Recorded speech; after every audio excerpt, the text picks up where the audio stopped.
Hi everyone, welcome back to my channel. आज हम समझेंगे एक बहुत ही इंटरेस्टिंग टॉपिक बहुत ही आसानी के साथ, जिसका नाम है इंट्रोडक्शन ऑफ द एटमॉस्फेयर। ये वो टॉपिक है जिससे 100% आपके किसी भी टैट एग्जाम में या कॉम्पिटिटिव एग्जाम्स में क्वेश्चंस आते ही हैं, लेकिन इसको हम बहुत आसानी से आज इस वीडियो के माध्यम से समझ लेंगे।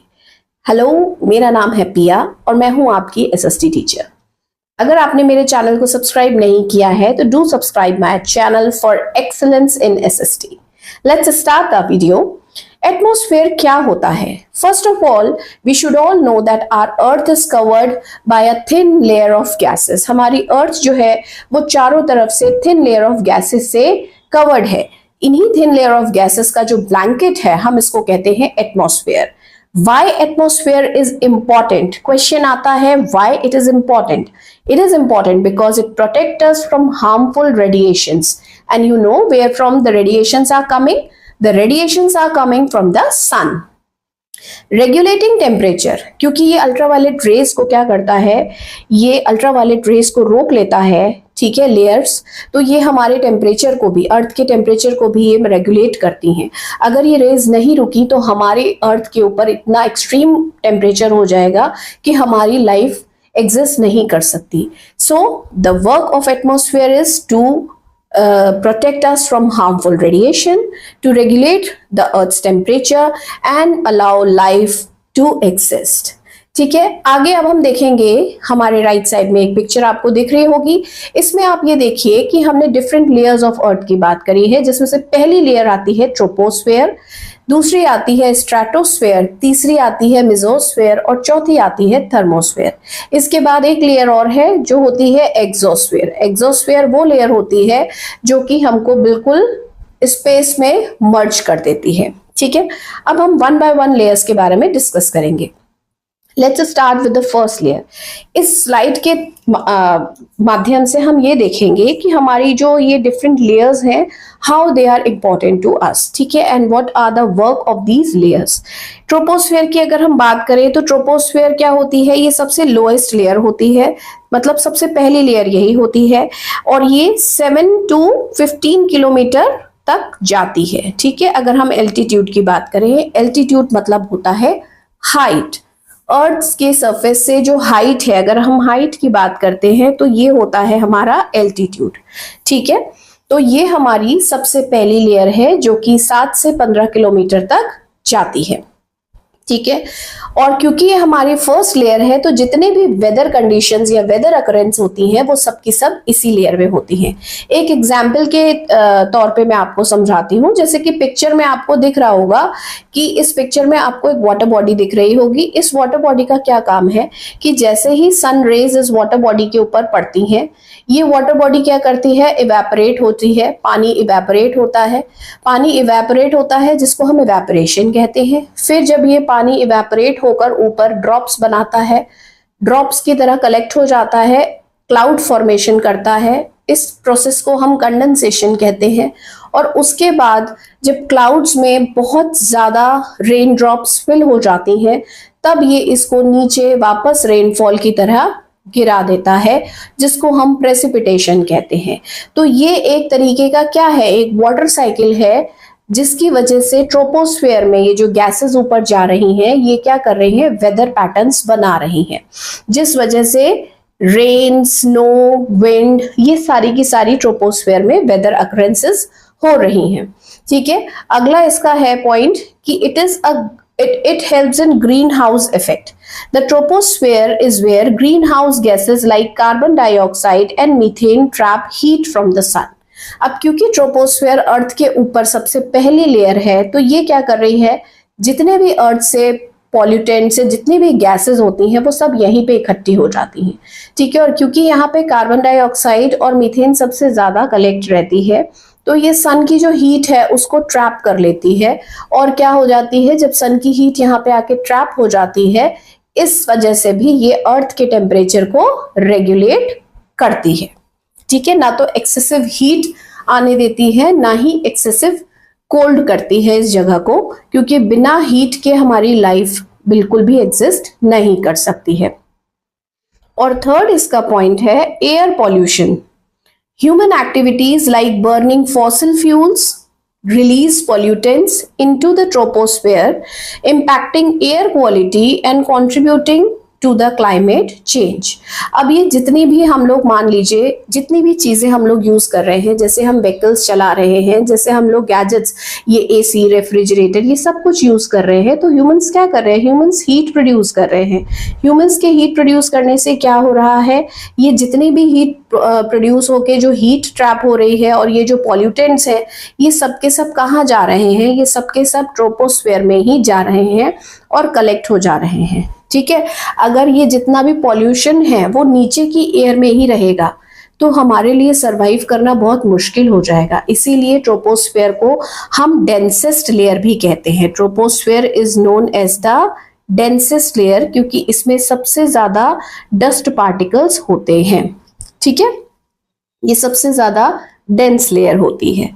आगे बढ़ते हैं अगली की तरफ। अगला है हमारा stratosphere. Stratosphere is the second layer and it is important because stratosphere में क्या होता है? सबसे पहले तो देख लीजिए, स्ट्रेटोस्फेयर जो होता है वो आपका 10 to 50 किलोमीटर्स तक जाता है। और एक इंपॉर्टेंट चीज जो इसमें होती है वो होती है ओजोन लेयर। ठीक है, ओजोन लेयर हमारे लिए बहुत इंपॉर्टेंट है क्योंकि ये हार्मफुल यूवी रेज को जो कि सन से आ रही हैं उसको एब्जॉर्ब करती है। ठीक है, इसी वजह से स्ट्रेटोस्फेयर बहुत इंपॉर्टेंट होती है।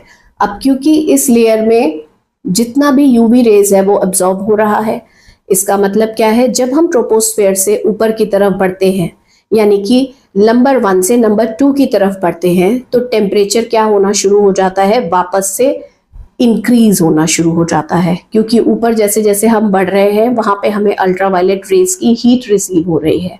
ठीक है, जब हम अर्थ से लेयर 1 की तरफ बढ़ते हैं तो क्या हो रहा है? एल्टीट्यूड बढ़ने के साथ टेम्परेचर डिक्रीज होता है। एल्टीट्यूड क्या हो रहा है? हाइट क्या है वो बढ़ रही है, जिसकी वजह से टेम्परेचर क्या है वो डिक्रीज हो रहा है।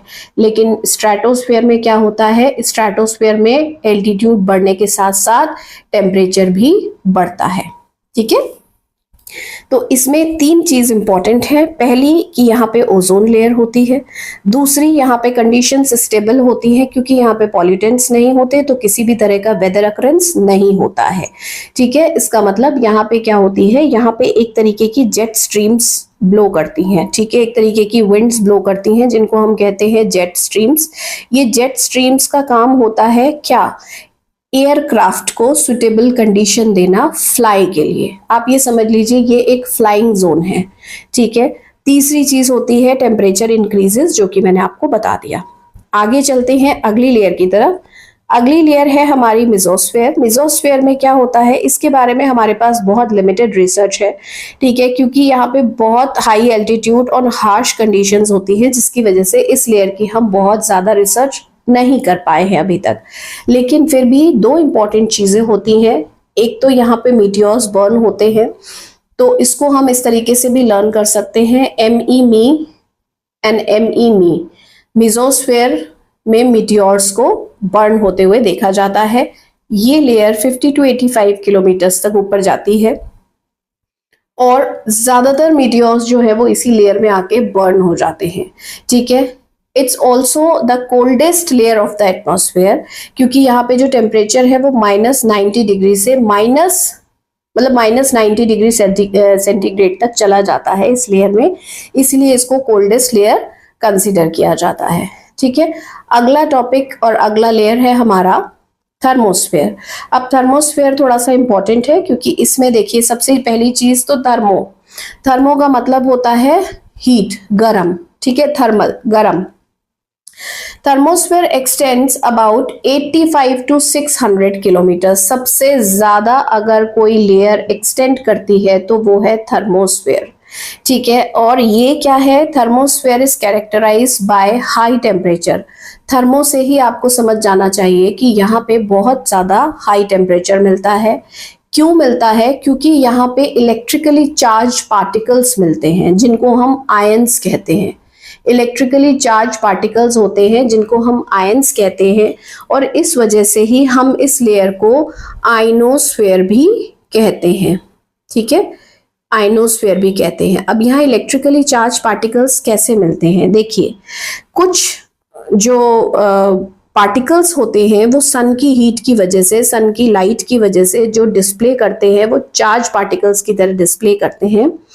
और क्योंकि वो अर्थ की मैग्नेटिक फील्ड में होते हैं तो इसीलिए वो इलेक्ट्रिकली चार्ज हो जाते हैं और हमें क्या दिखाई देता है, हमें लाइटिंग, स्टनिंग सी लाइट्स दिखाई देती हैं, जो कि जिनको हम कहते हैं नदर्न लाइट्स। इनको हम क्या कहते हैं, नदर्न लाइट्स।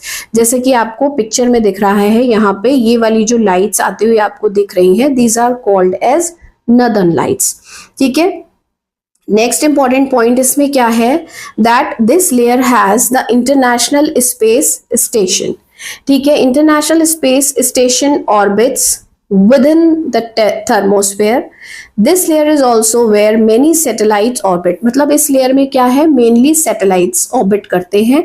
ठीक है, और एक तरीके से समझ लीजिए कि यहाँ पे एटमॉस्फेरिक ड्रैग जो है, एटमॉस्फेरिक खिंचाव या तनाव जो है वो बहुत कम है।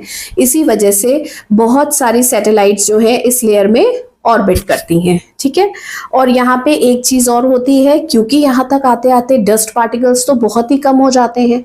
जिस एयर में डस्ट पार्टिकल्स बहुत ज्यादा होंगे, वाटर वेपर बहुत ज्यादा होगी, वो एयर डेंस होगी, घनी होगी। ठीक है, लेकिन हम क्योंकि थर्मोस्फेयर पे आ चुके हैं जो कि 4th लेयर है, यहाँ तक आते आते क्या होता है, एयर बहुत थिन हो जाती है। ठीक है, एयर बहुत थिन हो जाती है, जिसकी वजह से यहाँ पे ह्यूमंस को गर्मी फील नहीं होती है। ठीक है, जितनी ज्यादा डेंस एयर होगी उतनी ज्यादा, यानी कि मिक्सचर ऑफ गैसेस होगा वहां पे, वाटर वेपर होगा वहां पे, डस्ट पार्टिकल्स होंगे, जिसकी वजह से हमें गर्मी ज्यादा लगेगी। लेकिन थर्मोस्फेयर में ऐसा नहीं होता है। अगली लेयर है हमारी एग्जोस्फेयर। एग्जोस्फेयर जो आई है हमारी, ये है हमारी, the exosphere is the outer most layer and it extend from 600 to 10,000 kilometre. मतलब आप ये समझ लीजिए आप स्पेस में पहुंच गए हैं। 600 तक तो आपकी थर्मोस्फेयर थी, इसके बाद से 10,000 किलोमीटर्स तक ये जो फैली हुई लेयर है वो क्या है, एग्जोस्फेयर। ठीक है, it merges gradually with outer space, there is no distinct boundary. इसकी तो कोई बाउंड्री ही नहीं है, मतलब ये चारों तरफ फैला हुआ है। ठीक है, इस यहाँ पे भी क्या होता है, बिकॉज डस्ट पार्टिकल्स नहीं होते हैं, the atmosphere is thin, the exosphere is extremely thin with very few particles, it's almost like a vacuum with particles constantly escaping into space। यहाँ पे क्योंकि कुछ भी नहीं है, ग्रेविटी भी नहीं है, कुछ भी नहीं है, तो सब इधर उधर भागते हैं। जैसे कि आपने स्पेसक्राफ्ट में भी लोगों को देखा होगा, वो फ्लोट करते रहते हैं। सैटेलाइट्स एंड स्पेसक्राफ्ट्स, यहाँ पे दो चीजें देख लीजिए, सैटेलाइट्स और spacecraft. Some satellites orbit within the exosphere, though it's mostly considered the region where spacecraft transition to outer space। मतलब आप देखते हैं आउटर स्पेस में जो स्पेसक्राफ्ट का ट्रांजिशन होता है वो यहीं पे आके कंप्लीट किया जाता है। अब हम देखते हैं next, transition to space. The exosphere doesn't have a clear boundary with the space. It gradually fades into the vast emptiness beyond। जैसे ही हम स्पेस में पहुंच रहे हैं तो हमें वहां पे कहीं कोई बाउंड्री नहीं दिखता, हमें कुछ समझ ही नहीं आता कि कहाँ पे इसका अंत है। ठीक है, तो ये एक हमें बिल्कुल खालीपन, हर तरफ खाली खाली खाली खाली दिखता है, एक बियॉन्ड लिमिट। ठीक है, कितना है हमें कुछ आइडिया नहीं है, अभी तक आइडिया नहीं है इस चीज का। अब हम बात करते हैं composition and structure of the atmosphere. देखिए, एटमॉस्फेयर का कंपोजिशन बहुत इंपॉर्टेंट है। The atmosphere is compose primarily with nitrogen. ये देखिए, नाइट्रोजन जो होती है इसमें 78% नाइट्रोजन होती है। ठीक है, 21% इसमें ऑक्सीजन होती है। ये क्वेश्चन, इससे क्वेश्चन जरूर आता है आपके टेट में, जरूर आएगा आपके टेट में, कंपोजिशन ऑफ द एटमॉस्फेयर। ठीक है, and argon 1%, other traces gases including carbon dioxide, neon, helium are also present. ठीक है, तो आर्गन इसमें हो गई आपकी 1%, ये हो गई आपकी 1%। ठीक है, जो मेजर अमाउंट है वो है आपका नाइट्रोजन का। ठीक है, जो मेजर अमाउंट है नाइट्रोजन का, then oxygen, then other gases, argon and other gases 1%। अब आगे चलते हैं, यहाँ पे देखिए वही सेम चीज है जो एक की फीचर्स की तरह आपको बताई गई है about all the layers. Next we have the importance of atmosphere. At last हम ये देखेंगे कि हमारे एटमॉस्फेयर की क्या इंपॉर्टेंस है। पहला, प्रोटेक्शन। एटमॉस्फेयर हमें क्या करता है? प्रोटेक्ट करता है, ठीक है। Next, temperature regulate. Temperature regulation में the green house effects help maintain a comfortable temperature on earth, keeping it warm for life to thrive. Third, breathable air. The atmosphere contains oxygen, which is essential for respiration and survival of living organisms. And last is the weather patterns. The atmosphere responsible for weather patterns including rain, snow, wind and storm. I hope आपको ये clearly समझ में आ गया होगा। अगर आपकी कोई query है आप क्वेश्चन करके मुझसे पूछ सकते हैं, और दोबारा से इसमें कुछ समझना है तो भी पूछ सकते हैं। थैंक यू फॉर वॉचिंग, और अभी तक अगर आपने सब्सक्राइब नहीं किया है तो do subscribe my channel. Thank you.